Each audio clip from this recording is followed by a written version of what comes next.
ओम नमः शिवाय। जय शिव शंभु। हर हर महादेव। आप सभी को सावन के पहले सोमवार की हार्दिक शुभकामनाएं।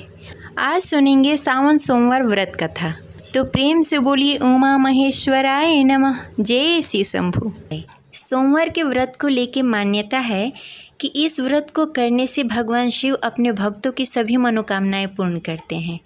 सोमवार के दिन भगवान शिव को समर्पित है, इसलिए इस दिन भगवान शिव की पूजा और व्रत करने का बड़ा ही महत्व है। अगर आप सोमवार का व्रत करते हैं तो आपको सोमवार व्रत कथा अवश्य पढ़ना या सुनना चाहिए, क्योंकि इसके बिना आपका व्रत अधूरा माना जाता है। इस कथा को पूरा अवश्य सुनें, भगवान भोलेनाथ की कृपा आप पे अवश्य होगी। देवों के देव महादेव बहुत ही भोले माने जाते हैं, इसलिए उनका नाम भोलेनाथ भी है। माना जाता है कि भगवान भोलेनाथ को प्रसन्न करने के लिए कोई खास पूजा अर्चना नहीं करनी पड़ती है। भगवान भोलेनाथ अपने भक्तों की थोड़ी सी भक्ति से ही प्रसन्न हो जाते हैं।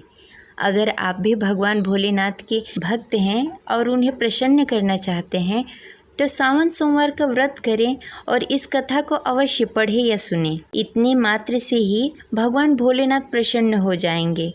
चलिए सुनते हैं आज की कथा।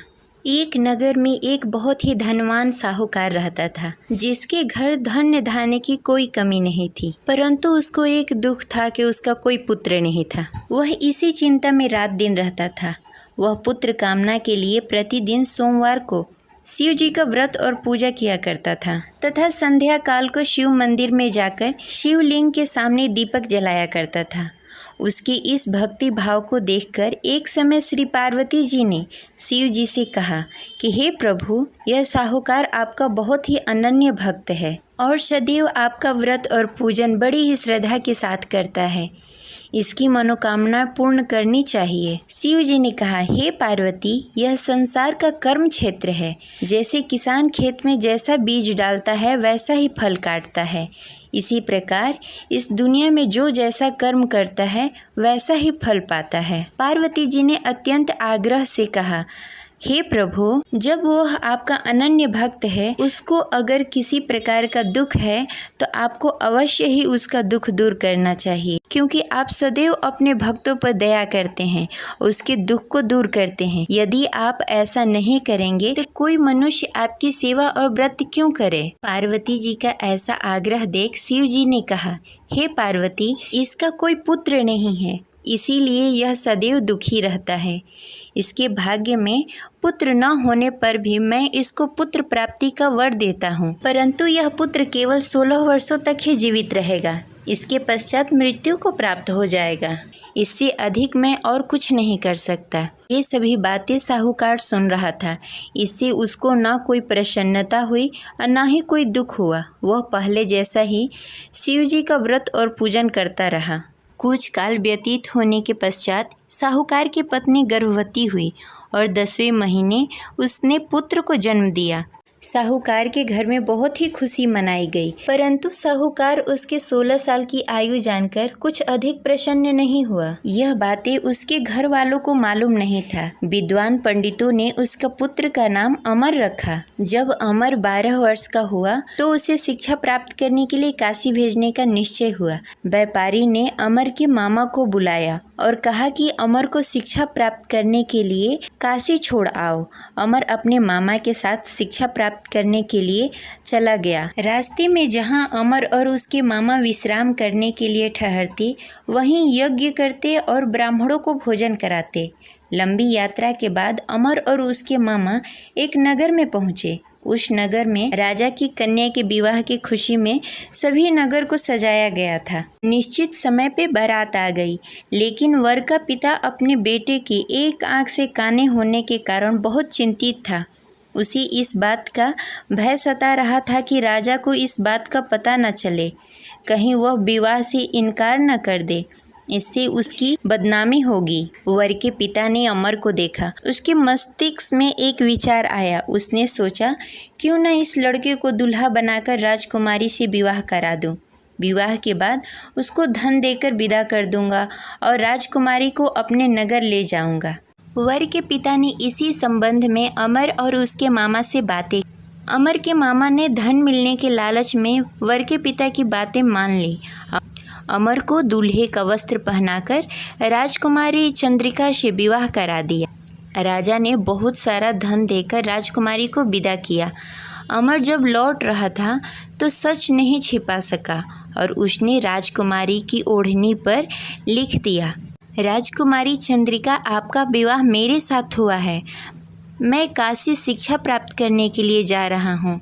अब तुम्हें जिस नवयुवक की पत्नी बनना पड़ेगा वह कान्हा है। जब राजकुमारी ने अपनी ओढ़नी पर लिखा हुआ पढ़ा तो उसके कान्हे लड़के के साथ जाने से इनकार कर दिया। राजा ने सब बातें जानकर राजकुमारी को महल में रख लिया और उधर अमर अपने मामा के साथ काशी पहुंच गया। अमर ने गुरुकुल में पढ़ना शुरू कर दिया। जब अमर की आयु 16 वर्ष पूरी हो गई, उसने एक यज्ञ किया। यज्ञ की समाप्ति पर ब्राह्मणों को भोजन कराया और सभी को अन्न और वस्त्र दान किए। रात्रि को अमर अपने शयन कक्ष में सोने के लिए चला गया। शिव जी के वरदान के अनुसार शयन अवस्था में अमर के प्राण पखेरु उड़ गए। सूर्योदय पर मामा अमर को मृत देखकर रोने लगे। आसपास के लोग भी एकत्र होकर दुख प्रकट करने लगे। मामा के रोने विलापने का स्वर समीप से गुजरते हुए भगवान शिव और माता पार्वती ने सुन लिया। पार्वती जी ने शिव जी से कहा, मुझे इसके रोने का स्वर सहन नहीं हो रहा है, आप इस व्यक्ति के कष्ट अवश्य दूर करें। भगवान शिव जी ने पार्वती जी के साथ अदृश्य रूप में समीप जाकर अमर को देखा तो पार्वती जी से बोला, हे पार्वती, यह तो वही व्यापारी का पुत्र है। मैंने इसे 16 वर्ष तक की आयु का वरदान दिया था। इसकी आयु पूरी हो गई है। पार्वती जी ने फिर भगवान शिव जी से निवेदन किया, हे प्रभु, आप इस लड़के को जीवित करें, नहीं तो इसके माता पिता पुत्र की मृत्यु के कारण रो रो कर अपने प्राण त्याग देंगे। इसके पिता तो आपके परम भक्त हैं, जो वर्षों से सोमवार का व्रत करते हुए भोग लगा रहा है। पार्वती जी के आग्रह करने पर भगवान शिव ने उस लड़के को जीवित होने का वरदान दिया और कुछ ही पल में वह जीवित होकर उठ गया। शिक्षा प्राप्त करने के बाद अमर अपने मामा के साथ अपने नगर की ओर चल दिया। दोनों चलते चलते उसी नगर पहुँचे जहाँ अमर का विवाह हुआ था। उस नगर में भी अमर ने यज्ञ का आयोजन किया। समीप से गुजरते हुए नगर के राजा ने यज्ञ का आयोजन देखा। राजा ने अमर को तुरंत पहचान लिया। यज्ञ समाप्त होने पर राजा ने अमर और उसके मामा को महल में लेकर गए और कुछ दिनों तक उन्हें महल में ही रखा। उसके पश्चात बहुत सारा धन वस्त्र देकर राजकुमारी के साथ विदा किया। रास्ते में सुरक्षा के लिए राजा ने बहुत सारे सैनिकों को भी साथ में भेजा।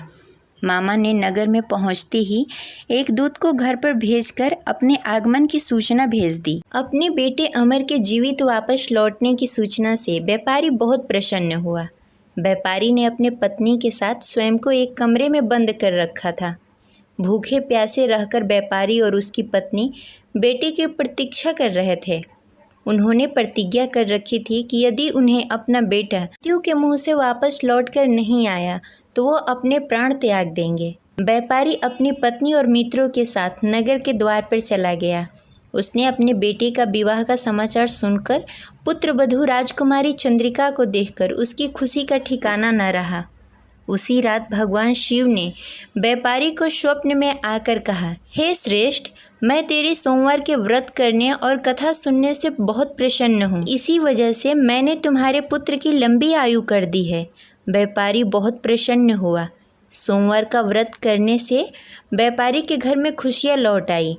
शास्त्रों में लिखा है कि जो भी स्त्री या पुरुष सोमवार का विधि विधान से व्रत करते हैं और कथा सुनते हैं, उनकी सभी इच्छाएं पूरी होती है। आशा करते हैं यह कथा आपको अच्छी लगी होगी। तो इस वीडियो को लाइक करें और हमारे चैनल को सब्सक्राइब करें। हर हर महादेव।